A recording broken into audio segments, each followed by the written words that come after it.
ప్రాతకాల ప్రార్థన ప్రారంభించుకుందాం. పిల్లరా, ప్రార్థన చేసుకుందాం.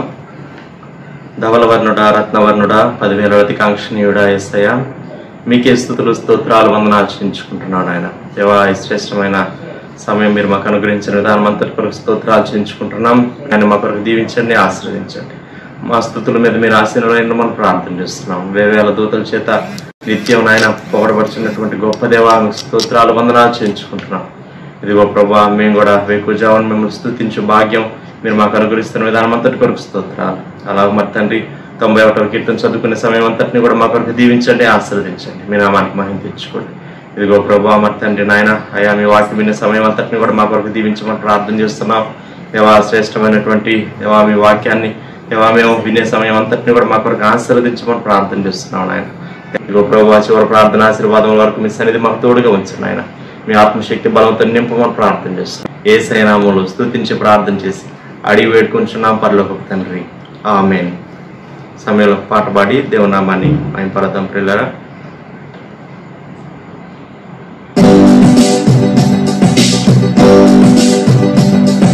సుమధుర స్వరముల గానాలతో వేలాది దూతల గణములతో కొనియాడబడుచున్న నా యేసయ్యా, నీకేన ఆరాధన. సుమధుర స్వరముల గానాలతో వేలాది దూతల గణములతో కొనియాడబడుచున్న నా యేసయ్యా, నీకేన ఆరాధన.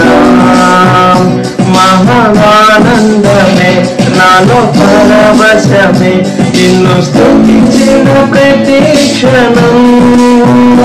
మహానందమే నాలో పరవశమే, నిన్ను స్తుతించిన ప్రతి క్షణం. సుమధుర స్వరముల గానాలతో వేలాది దూతల గణములతో కొనియాడబడుచున్న నా యేసయ్యా, నీకేన ఆరాధన. ఎడారి త్రోవలో నే నడచినాం, ఎరుగని మార్గంలో నన్ను నడిపినాం. నా ముందు నడచిన జయ వీరుడా, నా విజయ సంకేతమా.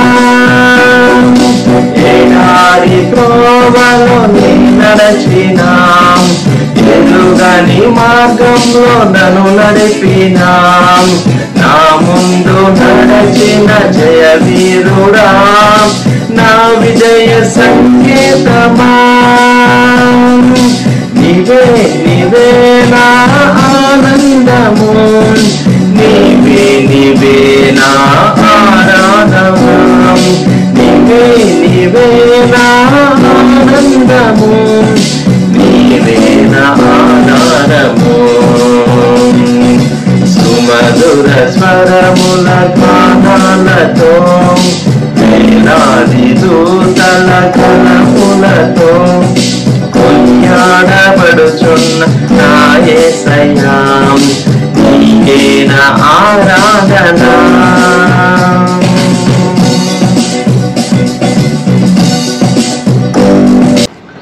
ప్రకారంగా 91వ కీర్తన చదువుకుందాం. పిల్లరా, మహోన్నతుని చాటున నివసించువాడే సర్వశక్తి నీడను విశ్రమించువాడు.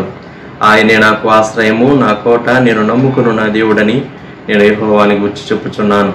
వేటకాని ఊరిలో నుండి ఆయన నిన్ను విడిపించును, నాశనకరమైన తెగులు రాకుండా నిన్ను రక్షించును. ఆయన తన రెక్కలతో నిన్ను కప్పును, ఆయన రెక్కల క్రింద నీకు ఆశ్రయం కలుగును. ఆయన సత్యము కేడమును డాలునై ఉన్నది. రాత్రి వేళ కలుగు భయమునకైనను, పగటి వేళ ఎగురు బాణమునకైనను, చీకటిలో సంచరించే తెగులునకైనను, మధ్యాహ్నం మందు పాడు చేయు రోగమునకైనను నీవు భయపడుకుందువు. నీ పక్కన 1000 మంది పడినను, నీ కుడి పక్కన 10,000 మంది కూలినను అపాయం నీ వద్దకు రాదు. నీవు కన్నులారా చూచుచుండగా భక్తిహీనులకు ప్రతిఫలం కలుగును. యెహోవా, నీవే నా ఆశ్రయము అని నీవు మహోన్నతుడైన దేవుని నీకు నివాసస్థలంగా చేసుకుని ఉన్నావు. నీకు అపాయమేమీ రాదు, ఏ తెగులును నీ గుడారము సమీపించదు. నీ మార్గములన్నిటిలో నిన్ను కాపాడుటకు ఆయన నిన్ను గూర్చి తన దూతలకు ఆజ్ఞాపించును. నీ పాదములకు రాయి తగలకుండా వారు నిన్ను తమ చేతుల మీద ఎత్తిపట్టుకుందరు.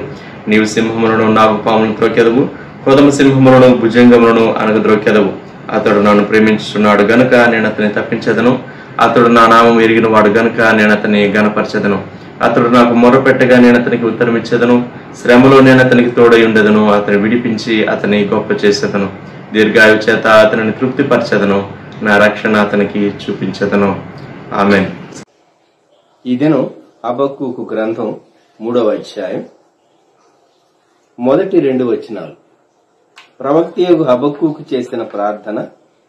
యెహోవా నిన్ను గూర్చిన వార్త విని నేను భయపడుచున్నాను. యెహోవా సంవత్సరములు జరుగుచుండగా నీ కార్యము నూతనపరచుము. సంవత్సరములు జరుగుచుండగా దానిని తెలియచేయము. కోపించుకునే వాత్సల్యమును జ్ఞాపకమునకు తెచ్చుకొను. ప్రార్థన. ప్రియ ప్రభా, ఈ ప్రాతకాల ధ్యానము వ్యూ చేసే మీ బిడ్డలందరి కొరకు దీవించమని యేసుక్రీస్తు ప్రభా నామములో వేడుచూ ఉన్నాము తండ్రి. ఆమేన్.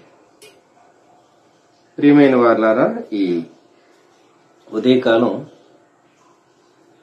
ప్రవక్త అయినటువంటి హబక్కూకు చేసినటువంటి ప్రార్థన మనము జ్ఞాపకం చేసుకుంటూ ఉన్నాం. హబక్కూకు క్రీస్తు పూర్వం 700 సంవత్సరముల ముందటివాడు. ప్రవక్త దేవుని కొరకు రోషం కలిగినటువంటి వాడు. అందువల్లనే ఈ గ్రంథ ప్రారంభమే యెహోవా నేను మొరపెట్టినను నీవెన్నాళ్లు ఆలకింపకుందువు అని మొదటి అధ్యాయం 2వ వచనం దేవునికే ప్రశ్నలతో ఈ గ్రంథం ప్రారంభమైంది. ఈ మొదటి అధ్యాయములో 4 ప్రశ్నలు ప్రాముఖ్యంగా మనం చూడవచ్చు.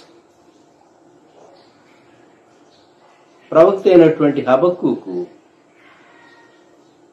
మనుషులను అడిగి లాభం లేదు, దేవుణ్ణే అడుగుతాను అనుకున్నాడు. తాను నిజదేవుని విశ్వసించినటువంటి ప్రవక్త. దేవుడు జవాబిచ్చే దేవుడు అని తనకు తెలుసు కనుక నేను దేవుని దగ్గరే మొరపెడతాను అని మొదటి అధ్యాయం 2వ వచనం నేను మొర్రపెట్టినను నీవెన్నాళ్లు ఆలకింపకుందు. ప్రార్థించి ప్రార్థించి ప్రార్థించి చిట్ట చివరికి ధైర్యం తెచ్చుకుని దేవుణ్ణి అడగటానికి సాహసించినట్లు మనకు అర్థమవుతుంది. ఆ దినాల్లో తన చుట్టూ ఉన్న పరిస్థితులు. హబక్కూకు 1:2 వచనం 2వ భాగం. బలాత్కారము జరుగుతున్నదని నేను నీకు మొరపెట్టినను నీవు రక్షింపకై ఉన్నావు. దేవా ఎందుకు, దేవా ఎందుకు, నా ప్రార్థనకు ఎందుకు జవాబు రాలేదు? మనలో చాలా మందికి ఒక ప్రశ్న ఉంటుంది. నేను ఎంతో ప్రార్థించాను, నాకు జవాబు రాలేదేమి? నిజమే, మనం ఎంత ప్రార్థించినా దేవుడు తన సమయంలో జవాబిస్తాడు. మనం అడిగిన వెంటనే కొన్ని మార్లు దేవుడు జవాబు ఇవ్వకపోవచ్చు. హబక్కూకు 1:3లో ఇంకొక ప్రశ్న వేశాడు దేవునికి. నన్నెందుకు దోషము చూడనిచ్చుచున్నావు? బాధ నీవేళ ఊరకయే చూచుచున్నావు. దేవా, నాకు ఇష్టం లేదు, నీకు ఇష్టం లేదు. నేను చూడకూడనివి చూడవలసి వస్తూ ఉన్నాయి, అవి నీవు కూడా చూస్తూ ఉన్నావు. ఏం చూస్తూ ఉన్నారు? ఎక్కడ చూచినను నాశనమును బలాత్కారమును అగుపడుచున్నవి, జగడమును కలహమును రేగుచున్నవి. ఈ దినాల్లో మనం ప్రపంచంలో చెలరేగుతున్నటువంటి యుద్ధం మనకు తెలుసు. అలాగే చెలరేగి విస్తరిస్తూ ఉన్నటువంటి పాండమిక్ వైరస్, కోవిడ్ యొక్క వేరియంట్ మనకు తెలుసు. ప్రపంచంలో అల్లకల్లోల పరిస్థితులు ఉంటూ ఉన్నాయి.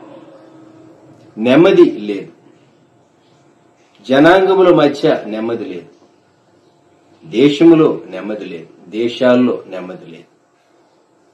గమనించండి, ఎక్కడ చూచినను నాశనమును బలాత్కారమును అగపడుచున్నవి. ఇవి చూడాలి అని తాను ఇష్టపడటం లేదు ప్రవక్త. మనిషికే ఇష్టం లేదు, మరి దేవునికి ఇష్టమా? దేవా, నీవెందుకు చూస్తూ ఉన్నావు? నీవెందుకు చూస్తూ మౌనంగా ఉన్నావు? అందుకే దేవునికి ప్రశ్న వేశాడు 13వ వచనంలో, నీ కనుదృష్టి దుష్టత్వము చూడలేనంత నిష్కళంకమైనది గదా, బాధించు వారు చేయు బాధను నీవు దృష్టింపజాలవు కదా, కపటులను నీవు చూచియు దుర్మార్గులు తమ కంటే ఎక్కువ నీతిపరులను నాశనము చేయగా నీవు చూచియు ఎందుకు ఊరకున్నావు? దేవా, నీ మౌనం నాకు అర్థం కావట్లేదు. ఎందుకు మౌనంగా ఉన్నావు? దేవుడు శక్తివంతుడు. ఆయన తలంచుకుంటే ఎటువంటి కార్యాన్నైనా ఆయన చేయగలడు. అటువంటి శక్తిగల దేవుడు దుర్మార్గులు వారికంటే మంచి వారిని, నీతిపరులను అని వ్రాయబడింది, ఎక్కువ నీతిపరులను నాశనం చేస్తూ ఉంటే దేవుడు మౌనంగా ఉన్నాడు. దేవుని మౌనాన్ని ఎలా అర్థం చేసుకోవాలి? ఇది తన ప్రశ్న. దేవుని మౌనాన్ని ఎలా అర్థం చేసుకోవాలి? ఆ మొదటి అధ్యాయము చివరి వచనం వచ్చేసరికి 17వ వచనంలో, వాడు ఎల్లప్పుడూ తన వల్లో నుండి దిమ్మరించుచు ఉండవలన, ఎప్పటికీ మానకుండా వాడు జనములను హతము చేయొచ్చుండవలన. మానవ జాతికి వ్యతిరేకంగా ఇదంతా రేపేటటువంటి శక్తి సాతాను చేసేటటువంటి ప్రయత్నం అర్థమైపోయింది ప్రవక్త. దేవా, ఈ వధ ఇంకెన్నాళ్ళు? ఈ సమస్యలు ఇంకెన్నాళ్ళు అని తాను దేవుని ప్రశ్న వేశాడు. 2వ అధ్యాయం వచ్చేసరికి కనిపెట్టాడట. నేను నా కావలి స్థలము మీదను, మొదటి వచనం 2వ అధ్యాయం, గోపురం మీదను కనిపెట్టుకొని ఉందును అనుకొనగా. కొన్ని మార్లు మనకు చాలా ప్రశ్నలు వస్తాయి. వాటిని మనం ఎవరితో ఆర్గ్యూ చేయలేం. కొన్ని మార్లు ఎవరు సరైనటువంటి సంతృప్తికరమైనటువంటి జవాబు కూడా ఇవ్వలేరు. ఏం చేయాలి? మన హృదయాన్ని దేవుని సన్నిధిలోనే కుమ్మరించాలి. దేవుని మీద ఆయాసపడటమా? కాదు కాదు, దేవుని దగ్గర మనవి చేయటం. దేవుణ్ణి అడిగేటంత నీతిపరుడా ప్రవక్త? ఎనటికి ఏ మానవుడు కాదు. కానీ దేవుని దగ్గర తప్ప తన బాధ ఎవరి దగ్గర చెప్పుకోగలడు? దేవ, నాకు అర్థం కావటం లేదు, నాకు అర్థం కావటం లేదు. ఇది తన యొక్క బాధ. నేను చూడకూడనివి చూడాలని నేను అనుకోననివి నేను చూడవలసి వస్తూ ఉన్నది. ఈ వధ ఎంతకాలం చూడాలి? ఈ నాశనం ఎంతకాలం చూడాలి? ఈ జగడం ఎంతకాలం చూడాలి? ఈ బలాత్కారం ఎంతకాలం చూడాలి?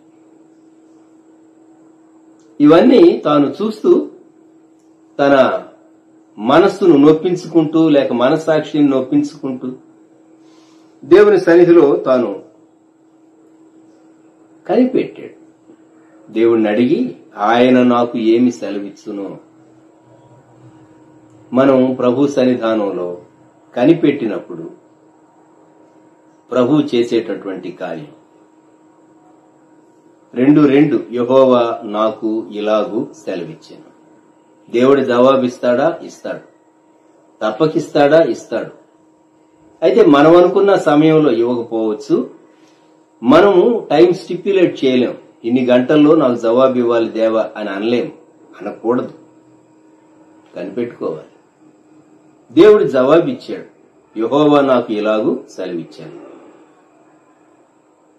అదే అధ్యాయంలో 4వ వచనం, నీతిమంతుడు విశ్వాస మూలముగా బ్రతుకును. ఇది దాని సారాంశం. ఆ జవాబు యొక్క సారాంశం. The just shall live by faith. నీతిమంతుడు విశ్వాస మూలముగా బ్రతుకును, లేక నీతిమంతుడు తన విశ్వాస్యత చేత బ్రతుకు. ఇది తనకు ఇవ్వబడినటువంటి జవాబు. ఈ ఉదయకాలం మనం కూడాను మనం ఉన్నటువంటి పరిస్థితుల్లో ప్రభు వైపు చూద్దాం. ప్రభు మనకిచ్చే జవాబు కూడా ఇదే అని జ్ఞాపకం చేసుకుందాం. నీతిమంతుడు విశ్వాస మూలముగా బ్రతుకును. మనము దేవుని ఎదుట యథార్థవంతులముగాను విశ్వాసము కలిగిన వారంగాను మనము దేవుని ఎదుట అంగీకరింప తగినటువంటి జీవితం కలిగిన వారంగా ఉండి దేవుని సన్నిధిలో కనిపెడితే దేవుడు రివీల్ చేస్తాడు. ప్రసంగి గ్రంథం 3వ అధ్యాయములో సొలొమోను ఈ మాట వ్రాస్తాడు. ప్రసంగి గ్రంథం 3వ అధ్యాయం 11వ వచనం క్రింది భాగం. ఆయన శాశ్వత కాల జ్ఞానమును నరుల హృదయమందుంచి ఉన్నాడు గాని దేవుడు చేయు క్రియలను పరిశీలనగా తెలుసుకొనుటకు అది చాలదు. అంటే మన జ్ఞానము చాలదు. దేనికి చాలదు? దేవుడు చేసేటటువంటి కార్యములను తెలుసుకొనుటకు, వివేచించుటకు, సంపూర్ణంగా గ్రహించటానికి. ఆయన ఉద్దేశాలు చాలా గంభీరంగా ఉంటాయి.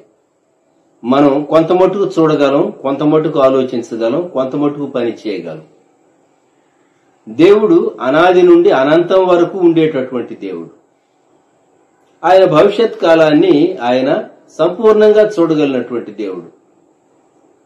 కాబట్టి ఆయన చేసేటటువంటి కార్యాలు ఆయన కోణములో మనం అర్థం చేసుకోవాలి అంటే తన జ్ఞానాన్ని వ్యక్తుల హృదయాల్లో ఆయన ఉంచాడు గాని శాశ్వత కాల జ్ఞానం అది చాలదు అని సొలొమోను అంటూ ఉన్నాడు.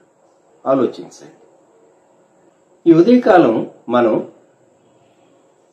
దేవుడు తన జ్ఞానాన్ని, జ్ఞానముతో కూడిన ప్రత్యక్షతను కూడా మనకివ్వాలి అని కోరుకుందాం. పౌలు భక్తుడు ఎఫ్సి సంఘం కొరకు ఆయన చేసినటువంటి ప్రార్థనలో ఎఫెసీ సంఘాన్ని ఉద్దేశించి 1వ అధ్యాయం 17-19 వచనాలు కలిసి ఉన్నాయి. చివరి భాగం, మన ప్రభువైన యేసుక్రీస్తు యొక్క దేవుడైన మహిమ స్వరూపియగు తండ్రి తన్ను తెలుసుకొనుట యందు మీకు జ్ఞానమును ప్రత్యక్షతయును గల మనస్సు అనుగ్రహించున్నట్లు నేను నా ప్రార్థనల యందు మిమ్మల్ని గూర్చి విజ్ఞాపన చేయుచున్నాను. ఇది పౌలు గారి ప్రార్థన అంశముల్లో ఎఫ్సి సంఘాన్ని గూర్చి ఒక అంశం. వారికి జ్ఞానము, ప్రత్యక్షత కలిగినటువంటి మనస్సు ఉండాలని. జ్ఞానము మాత్రమే చాలదు, ప్రత్యక్షత కూడా అవసరమే. 1960 ముందు జరిగినటువంటి ఒక సంఘటన ఆంధ్రప్రదేశ్లో. ఒక యవనస్తుడు దేవుని సేవ కొరకు సమర్పించుకొని ఒక దైవజనుడితో కలిసి పరిచర్య చేస్తూ ఉన్నాడు. ఆ దైవజనుడు చాలా పెద్ద మిషన్ నే బిల్డ్ చేశాడు. అంటే చాలా మంది సేవకులు ఉన్నారు. ఒకరోజు దేవుడు ఒక ప్రత్యక్షత ఈ యవనస్తునికి ఇచ్చాడు. భవిష్యత్తులో ఈ సేవ ఎలా ఉంటుంది, ఆ నాయకత్వం ఎలా ఉంటుంది అని. అంతే, తాను ఆ దైవజను నుండి వేరయ్యాడు. తనతో ఉన్నటువంటి మిగిలిన సేవకులు ఆయన ప్రశ్నించారు, నీవెందుకు వేరయ్యావు అని అడిగితే, నాకు దేవుడు చూపించాడు కొన్ని విషయాలు, వాటిని బట్టి నేను వారి నాయకత్వం క్రింద కలిసి పనిచేయటం అది క్షేమకరం కాదనే తీర్మానంకి వచ్చాను అని చెప్పినప్పుడు మిగిలిన వారు ఇతనికి కలిగినటువంటి ఆ ప్రత్యక్షతను నమ్మలేదు, దూషించారు. అయినా తాను సహించాడు. తాను ఎవరి నాయకత్వం క్రింద పనిచేస్తూ ఉన్నాడో ఆయన సేవ చాలా తారాస్థాయిలో ఉంది ఆ దినాల్లో. కొన్ని సంవత్సరాలు గడిచింది, ఆ సేవ క్షీణించింది, క్రమంగా క్షీణించిపోయింది. తరువాత ఈ సేవకుడు తాను చెప్పాడు లోకానికి, లేక సంఘాల్లో, దేవుడు నాకు చూపించిన ప్రత్యక్షతకు నేను లోబడి నేను యువతలకు వచ్చినందువలన నా సేవ ఫలించడానికి దేవుడు కృప చూపించాడు అని. కొన్ని మార్లు దేవుడు ఒక ప్రత్యక్షత ఇస్తాడు. జ్ఞానమును ప్రత్యక్షతయును గల మనసు. కొన్నిసార్లు కొన్ని అంశాలు నెరవేరవు. ఎంత ప్రార్థన చేసినా నెరవేరవు. ఎందుకు నెరవేరటం లేదు అర్థం కాదు. ఒక స్థలంలో ఒక సంఘంలో ఒక సేవకుడు ఉన్నాడు. ఆ సంఘంలో ఒక యవనస్తురాలి కొరకు, తన వివాహం కొరకు ఎంత ప్రార్థన చేస్తూ ఉన్నా, తల్లిదండ్రులు బంధువులు ఎంత ప్రయత్నిస్తున్నా మ్యాచ్ సెట్ కావట్లేదు. అప్పుడు ఈ దైవజనుడు దేవుని సన్నిధిలో విషయం తీవ్రంగా ప్రార్థించి కనిపెట్టి, దేవా ఎందువలన అని దేవుని సన్నిధిలో వెయిట్ చేస్తే దేవుడు ఒక విషయాన్ని చూపించాడు ఈ సేవకుని. తాను చాలా షాక్ అయ్యాడు. ఇతరులతో షేర్ చేసుకున్నా, ఆ కారణం ఎవరితో అయినా చెప్పినా అది వినటానికి బాగుండదు. తాను కూడా అది షేర్ చేయలేడు. దేవుడు తనకేం చూపించాడంటే, ఆ యవనస్తురాలికి వివాహం కాకపోవటానికి కారణం ఆ యవనస్తురాలి తండ్రి చేతులపై రక్తాపరాధం ఉన్నది అని దేవుడు చూపించాడు. కొన్ని మార్లు కొన్ని విషయాలు చాలా గూఢమైనటువంటి విషయాలుగా ఉంటాయి.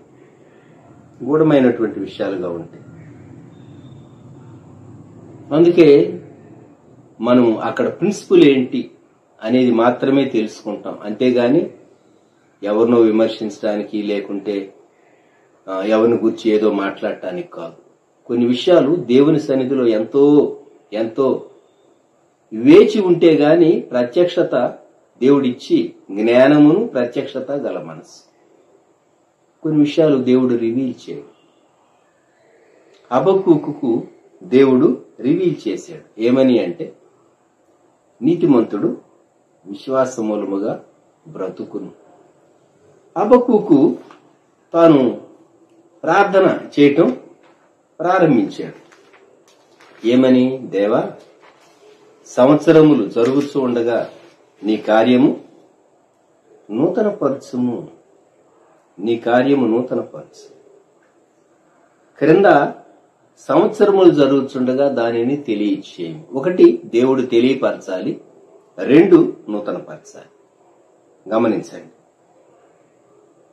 తెలియపరచడం దేవుడే రివీల్ చేస్తాడు. నూతనపరచడం ఒక ప్రాసెస్ లో నుండి మనం వెళ్ళవలసి వస్తుంది.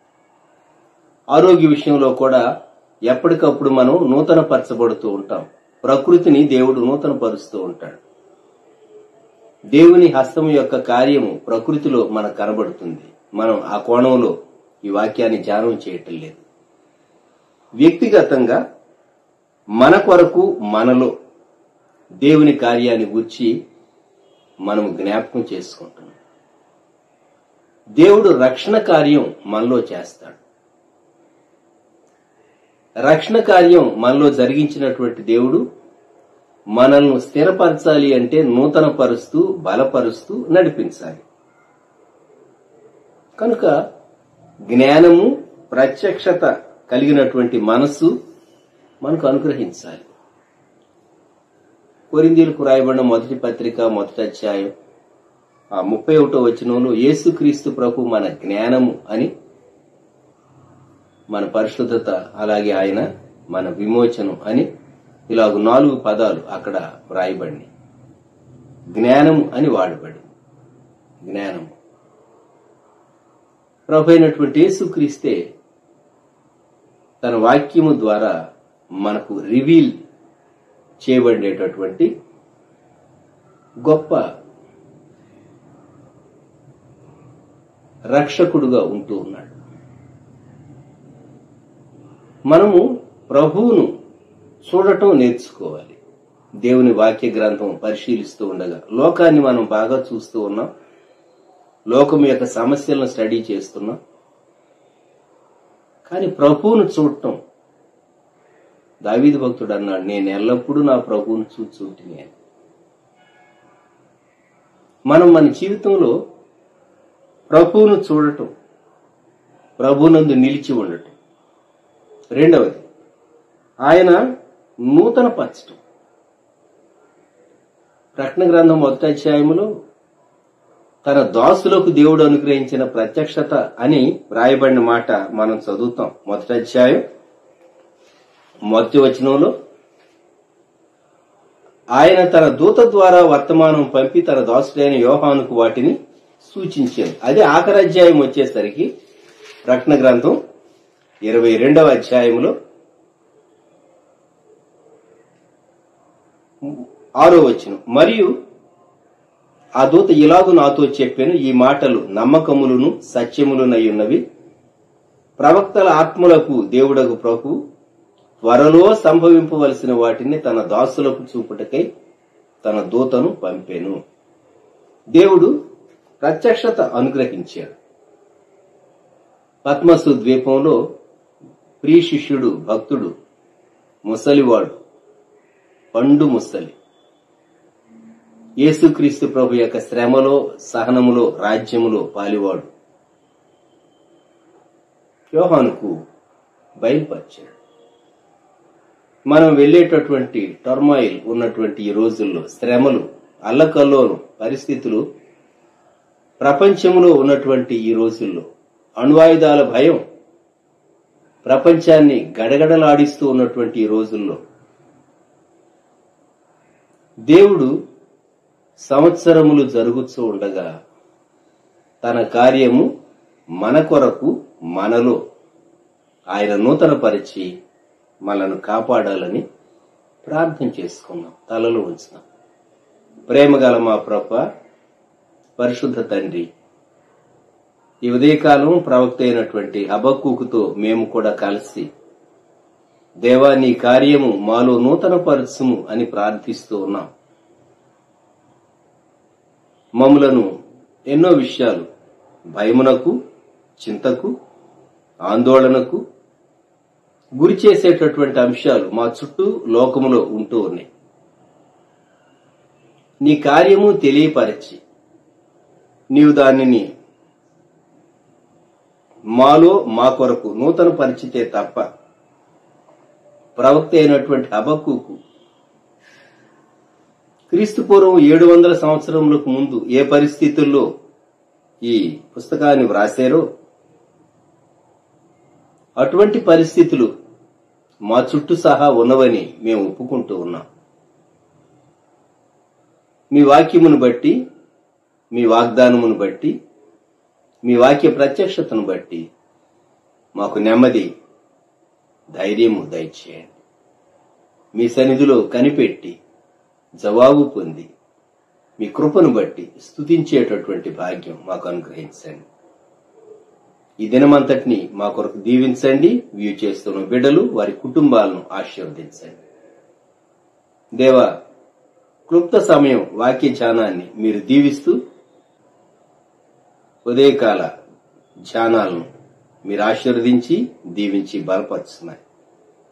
మా ప్రార్థన అంగీకరించున్నాయి. యేసుక్రీస్తు ప్రభు వారి శ్రేష్టమైన నామములో ప్రార్థించి స్తుతించి వేడుచూ ఉన్నాము తండ్రి. ఆమేన్. మన ప్రభు అయిన యేసుక్రీస్తు వారి కృప, దేవుని ప్రేమ, పరిశుద్ధాత్ముని సహవాసం సదాకాలం మనకు తోడై ఉండును గాక. ఆమేన్.